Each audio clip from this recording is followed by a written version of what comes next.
You walk into the Thompson farmhouse on a gray December morning, and the first thing that strikes you is how organized everything looks. 6 small plates set neatly on the kitchen table. 6 glasses of orange juice, untouched but warm. 6 packed school backpacks lined up by the front door like soldiers waiting for orders that will never come. The Christmas tree still twinkles in the corner. Presents wrapped in brown paper bags underneath because store-bought wrapping paper was too expensive. A hand-drawn calendar on the refrigerator shows December 15th circled in red crayon with Mommy and Daddy come home, written in a child's hopeful script. But the house is silent now. Not the comfortable quiet of sleeping children. The absolute stillness of death. In the living room, 6 children lie arranged on the old floral couch and matching chairs. Ages 3 to 13. Each one dressed in their Sunday best. Hands folded like they're praying. Their faces peaceful. But their skin has the waxy pallor of winter and finality. And sitting at her kitchen table, still in her church dress from yesterday, is 67-year-old Margaret Thompson. A cup of cold coffee in front of her. A letter addressed to my son David beside her folded hands. When Sheriff Robert Hayes asks what happened, she looks up with eyes that have seen too much and whispers, "I couldn't let them spend Christmas wondering why their parents chose money over coming home." The letter on the table begins, "You left them with me for 3 months. I loved them for 3 months. Now they'll never have to wait for you again." If this story already has you asking questions, make sure to hit subscribe. We cover the true stories that leave entire communities shaken. Margaret Thompson built her life around quiet moments. 38 years as the head librarian at Millbrook Elementary. The woman who helped countless children fall in love with words. Who remembered which books made shy kids laugh and which stories helped troubled ones find hope. She was a kind of librarian who wore cardigans with book-themed pins. Who kept a jar of butterscotch candies on her desk.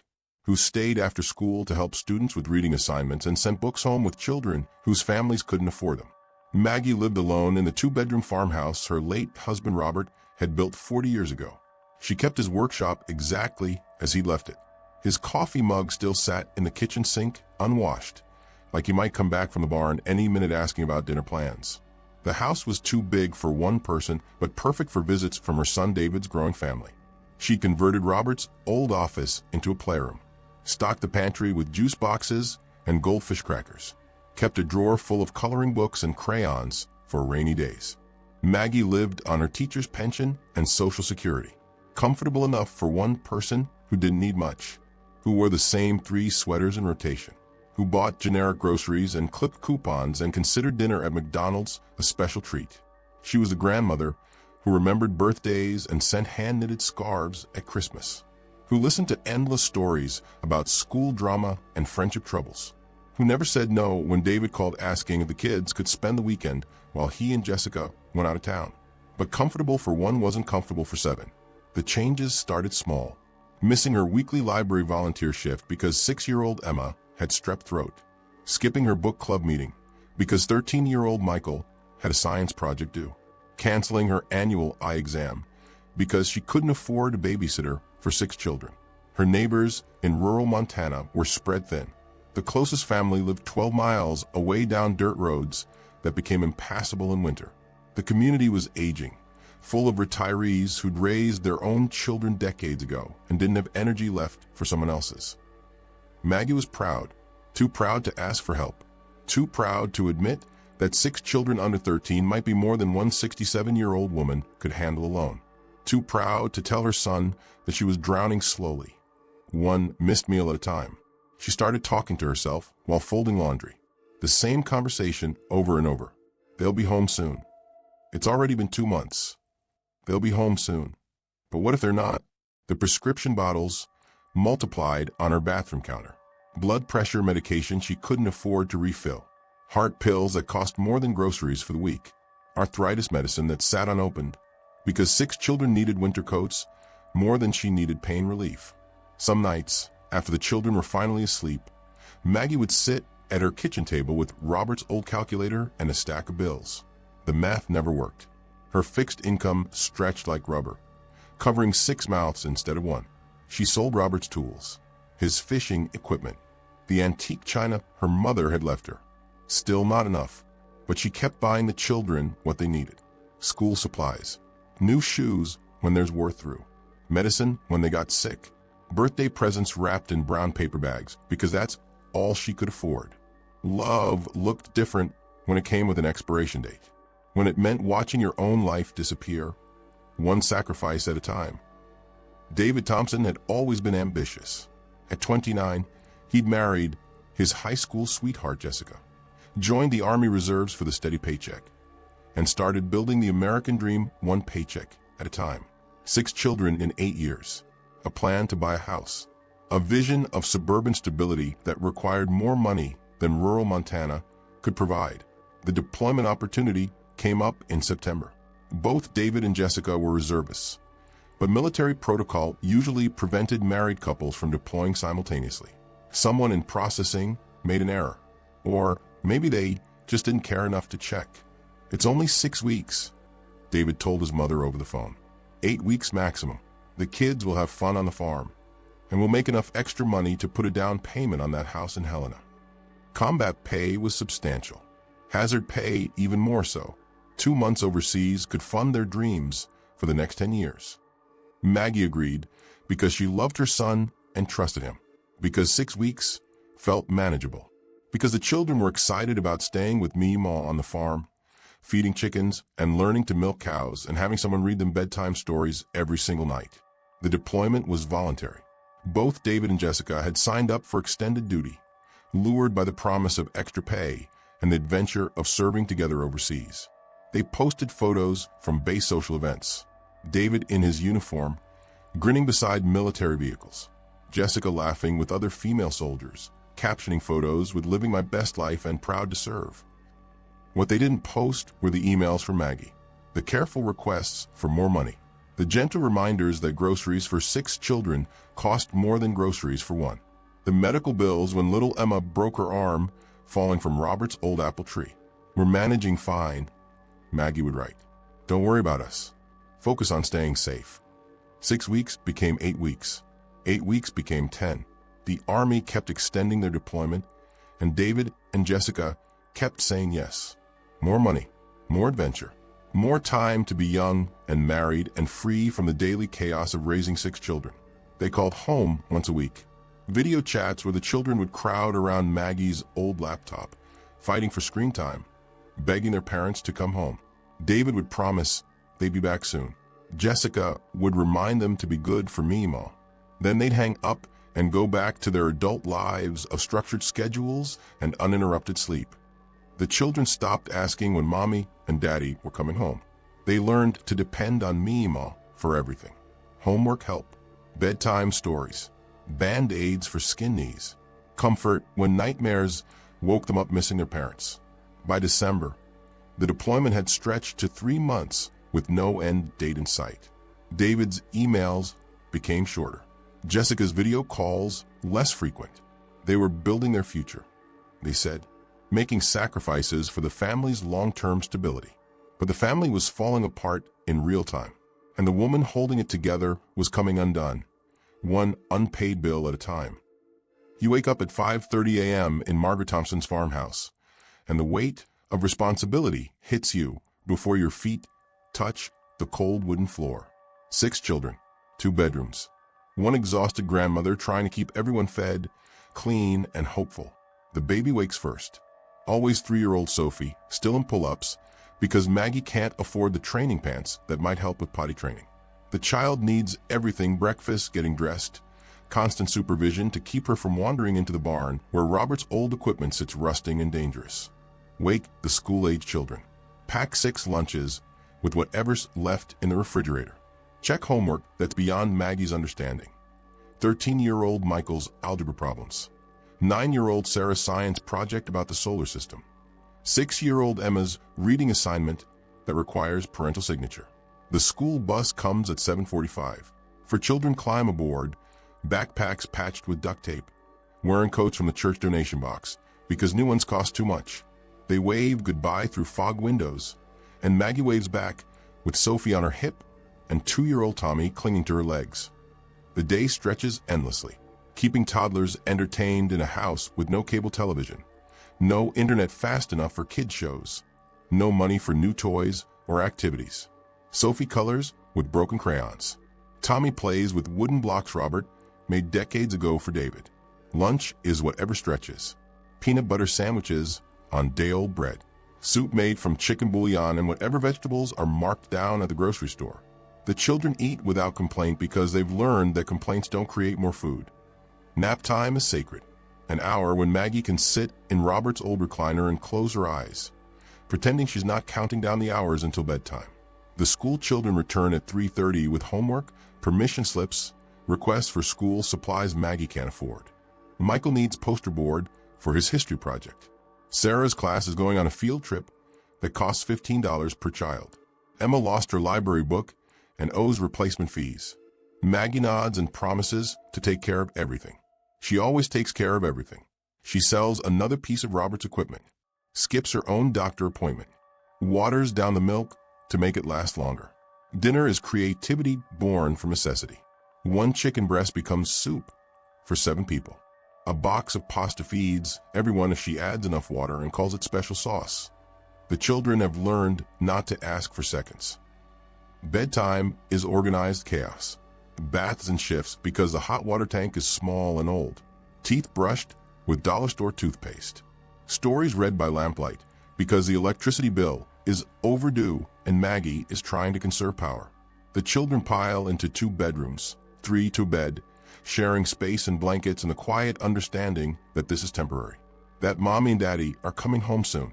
That Mima's doing her best, even when her best feels like barely surviving. But soon stretches into forever when you're 6 years old and you haven't seen your parents in 3 months. The neighbors knew something was wrong.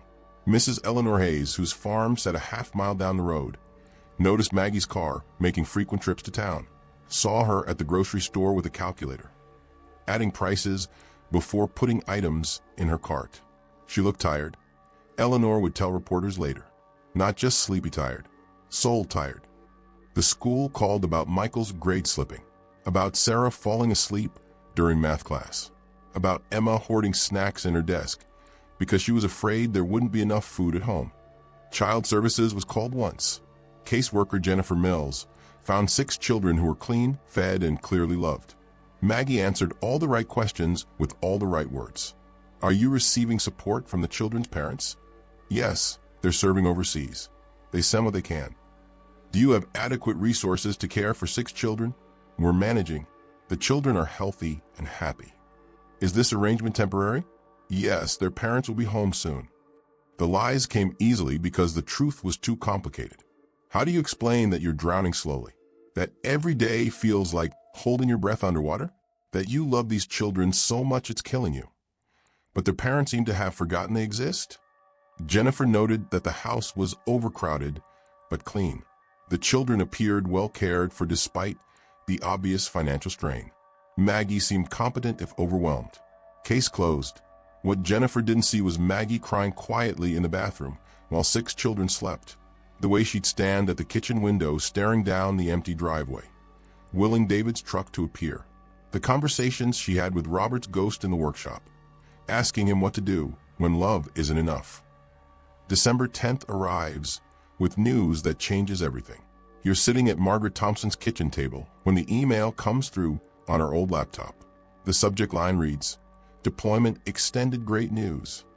David's message is full of excitement.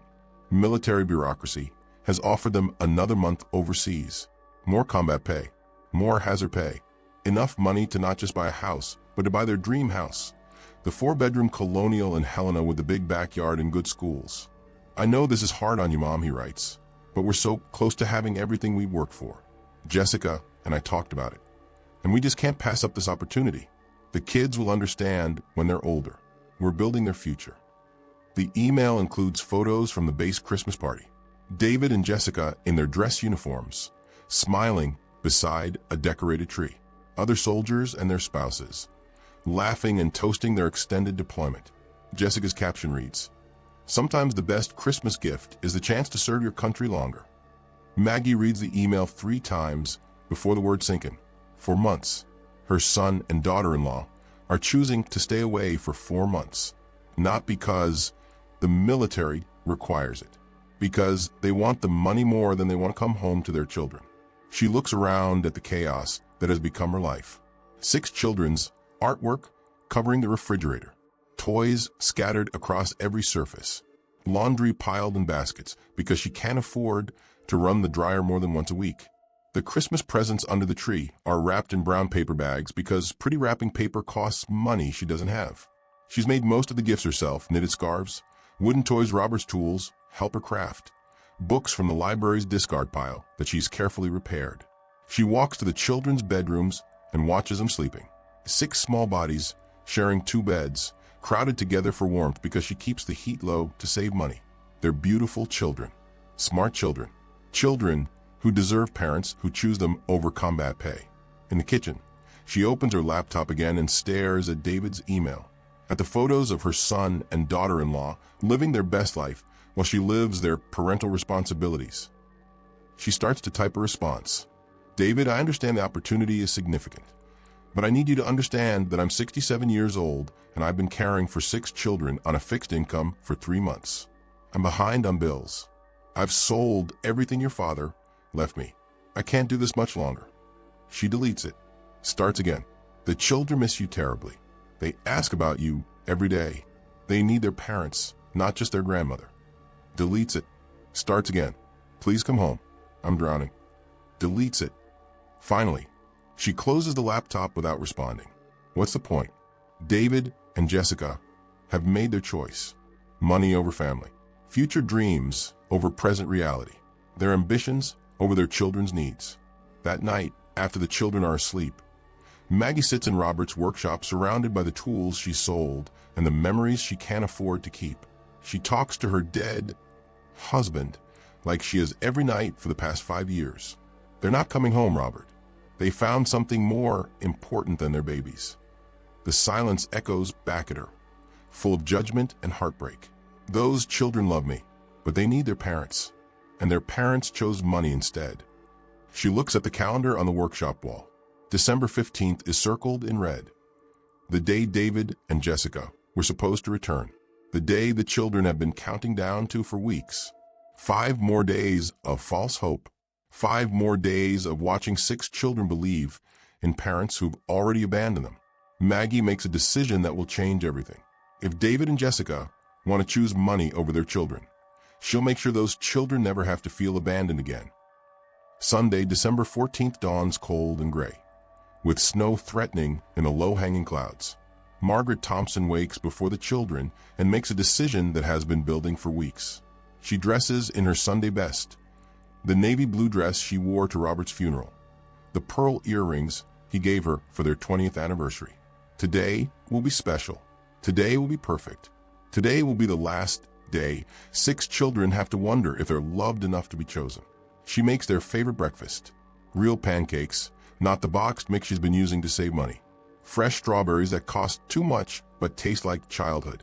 Orange juice poured into the good glasses, the one she usually saves for company that never comes. Why are we so fancy today, Mima? Asks 6-year-old Emma, twirling in her Sunday dress. Because you're special, Maggie tells her, and means it. Because today is a day to remember. They go to church like they have every Sunday for 3 months. Maggie sits in the back pew with 6 children crowded around her, sharing hymnals and whispering during the sermon. The congregation has gotten used to seeing her with David's children, but they still whisper about the absent parents. After church, she takes them to McDonald's, a splurge she can't afford but can't resist. 6 happy meals, and the joy on their faces when they discover the toys inside. Michael, at 13, pretends he's too old for the playground, but she catches him going down the slide when he thinks no one is looking.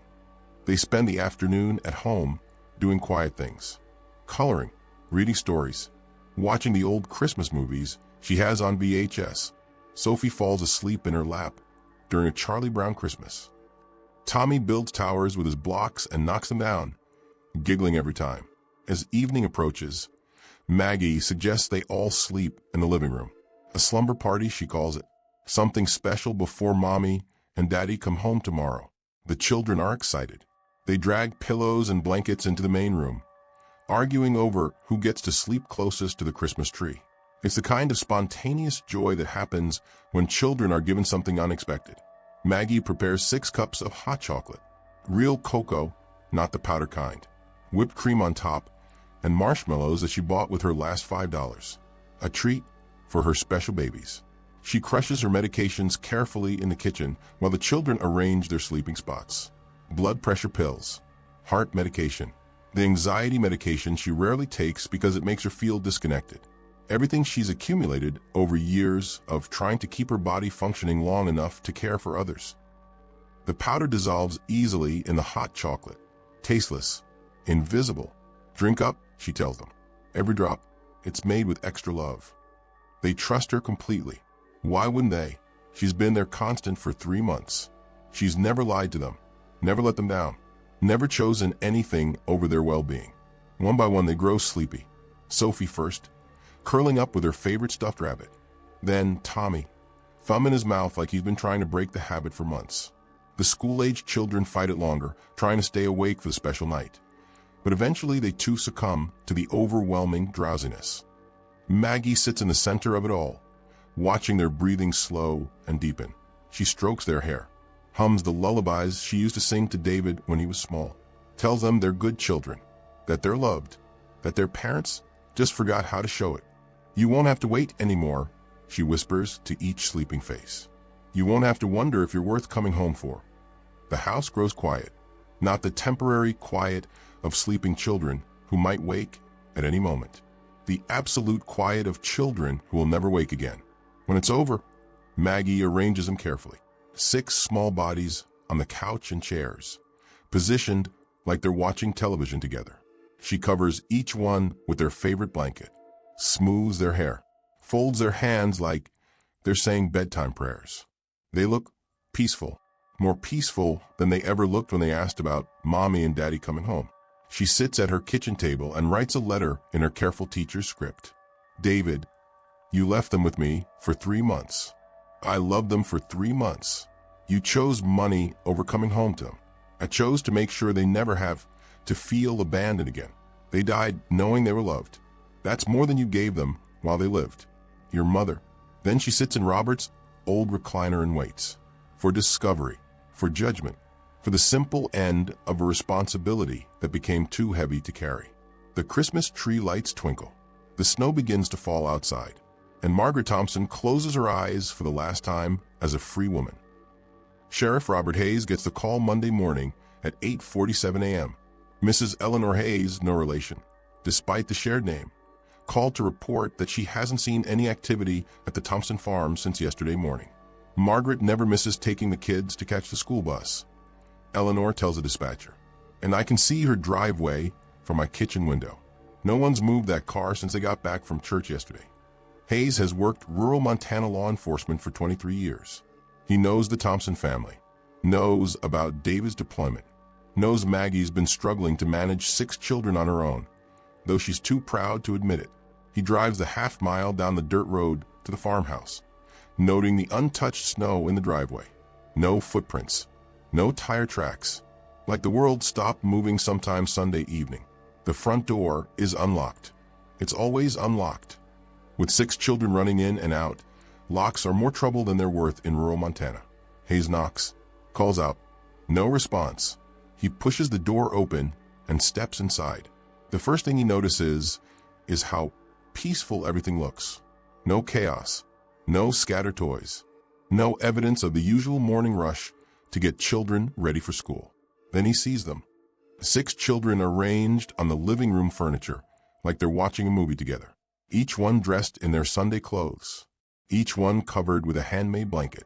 Their faces calm, like they're sleeping, but their skin has the waxy pallor of death. And sitting in the recliner facing them, like she's been watching over them all night, is Margaret Thompson, still in her navy dress from church, hands folded in her lap, eyes closed like she's praying. Hayes checks for pulses he knows he won't find, calls for backup, and the coroner secures the scene that will haunt him for the rest of his career. When he touches Maggie's shoulder, she opens her eyes. No surprise, no fear, just tired recognition. Mrs. Thompson, he says softly, what happened here? Her answer comes in the same gentle voice she used to read stories to library children for 38 years. I made sure they'd never have to spend Christmas wondering if their parents loved them enough to come home. On the kitchen table, he finds the letter addressed to David, the final accounting of a grandmother's love and a parent's failure. Outside, the snow continues to fall, covering the tracks of a family that will never be whole again. If this story already has you questioning everything you thought you knew about sacrifice and abandonment, make sure to hit subscribe. We cover the true stories that leave entire communities shaken. The interview room at the county sheriff's office has never held someone like Margaret Thompson. She sits with perfect posture, hands folded, speaking in the same measured tone she used to help struggling readers sound out difficult words. Detective Sarah Coleman reads or writes. Maggie nods politely, like she's being offered tea and cookies. Mrs. Thompson, can you tell me what happened at your home yesterday evening? I gave those children the one thing their parents couldn't, she says without hesitation. Certain, they went to sleep knowing they were loved, and they'll never have to wake up wondering why they weren't worth coming home for. Coleman leans forward. Tell me about yesterday. Maggie's voice stays steady, matter of fact, like she's describing any other Sunday. We went to church, had a special lunch at McDonald's, spent the afternoon together doing quiet things. I made them hot chocolate and we had a slumber party in the living room. What did you put in the hot chocolate, Mrs. Thompson? My medications, blood pressure pills, heart medicine. I crushed them up very fine. They didn't taste anything wrong. Coleman feels sick. Why? Why would you do that to children who loved you? For the first time, Maggie's composure wavers slightly. Because I couldn't protect them anymore. Because their parents chose combat pay over Christmas morning. Because those babies deserved to know what it felt like to be someone's first choice, even if it was only for their last day. She straightens up in her chair. Do you know what it's like to watch children count down the days until parents come home, and then get an email saying those parents chose to stay away longer for money? Do you know what it's like to see hope die in 6 pairs of eyes? Coleman doesn't answer. I raised David. I know what kind of man he is. He would have kept extending that deployment as long as they'd let him. Those children would have spent their whole childhood waiting for parents who found everything more important than coming home. Maggie looks directly at the camera recording their conversation. I gave them one perfect day, and then I gave them peace. Cases like Margaret's force us to ask the hardest question in criminal psychology. What transforms ordinary people into killers? If you're fascinated by the psychological breaking points that lead to unthinkable acts, you need to read The Killer's Mind, Psychology Behind Shocking Murders. This book dives deep into the mental landscapes of people who cross the ultimate line. For the price of a coffee, you can unlock the psychological secrets behind the most shocking crimes.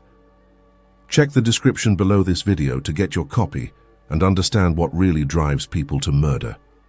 David and Jessica Thompson find out about their children's deaths through a Red Cross notification. They're in the base mess hall, laughing over breakfast, when the chaplain appears at their table with the kind of expression that changes everything.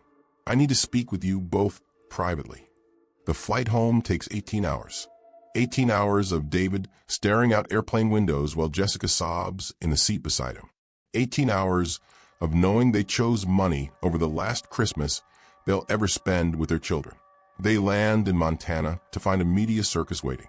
Reporters and cameras and questions they can't answer. Did you know your mother was struggling? Why did you choose to extend your deployment? How do you feel about your mother's actions?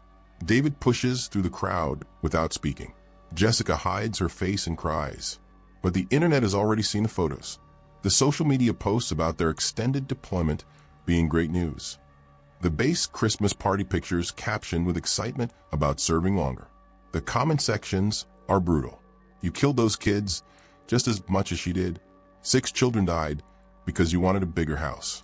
Those babies waited for you to come home and you chose money instead. The military launches an investigation into how 2 married parents were allowed to deploy simultaneously and extend their service while leaving 6 children with an elderly caregiver. Policies will change. Protocols will be updated. But 6 children are still dead. David and Jessica attend the funeral service at First Baptist Church. They sit in the front row, playing grieving parents for the cameras. while the community that actually raised their children fills every pew behind them. 6 small caskets. 6 photo displays showing children laughing, playing, living. 6 eulogies that mention me more than they mention mom and dad. After the service, David tries to give interviews about forgiveness and healing. Jessica starts a blog about surviving family tragedy. They both talk about moving forward and honoring their children's memory. They never mention that they're using their combat pay to buy a house. A 3-bedroom house in Helena with a big backyard where 6 children will never play. The courtroom is packed for Margaret Thompson's trial. National media, true crime enthusiasts, local residents who knew the family, and David and Jessica sitting in the front row, playing the role of bereaved parents for cameras that broadcast their pain to millions. The prosecution paints Maggie as a cold-blooded killer who snapped under pressure and committed an unforgivable act of selfishness. She didn't give those children peace. District Attorney Michael Harrison argues. She gave them death. There's no excuse, no justification, no circumstances that make murdering 6 innocent children acceptable. The defense tells a different story. A woman pushed beyond human endurance. A grandmother who sacrificed everything for children whose parents abandoned them for money. Margaret Thompson spent 3 months being the parent David and Jessica Thompson chose not to be. Defense attorney Patricia Wells argues. She gave up her health, her savings, her entire comfortable retirement for those children. And when their parents chose combat pay over Christmas morning, Margaret made the only choice she felt she had left. The medical examiner testifies that the children died peacefully. No signs of struggle, no evidence of violence. They simply went to sleep and never woke up. Child welfare experts detailed the failures in the system, the overwhelming burden placed on aging caregivers, the military policies that allowed 2 parents to abandon their children for months at a time. But it's Maggie's own testimony that defines the trial. She takes a stand wearing the same type of cardigan she wore for 38 years of teaching. She speaks quietly, forcing the entire courtroom to lean forward to hear her words. I know what I did was wrong, she says. I know I'll go to prison. I know people think I'm a monster. She looks directly at David and Jessica in the front row. But I also know that I spent 3 months tucking those children in at night while their parents posted photos from Christmas parties overseas. I know they asked me every day when mommy and daddy were coming home, and I had to lie to them because the truth would have broken their hearts. Her voice breaks slightly. I know they love me, and I know that sometimes love means making choices that the world will never understand. The jury deliberates for 12 hours. They find her guilty on all 6 counts of first-degree murder. Judge Patricia Morrison sentences her to 6 consecutive life sentences without the possibility of parole.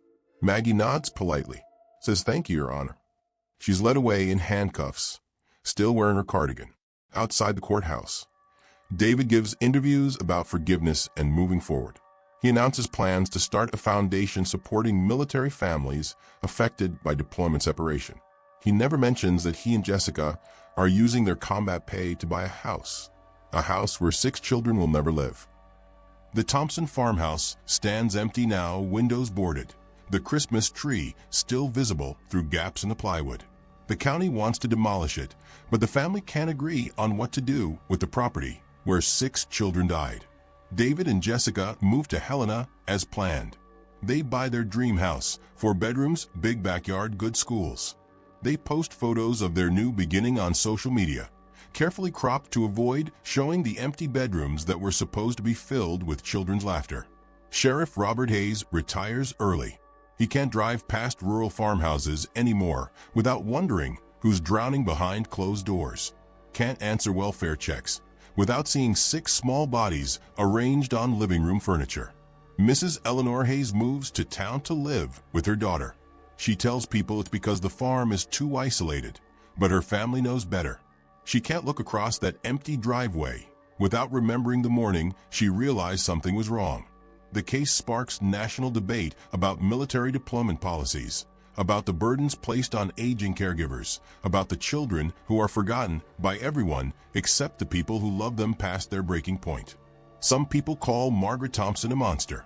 Others call her a victim. Most people just call her complicated. But in Cell Block C at Mountain View Correctional Facility, Margaret Thompson is known as something else entirely. The woman who runs the prison library. The one who helps other inmates write letters to children they'll never see again. The woman who still believes that sometimes love means letting go. At the elementary school where she worked for 38 years, there's a reading garden now.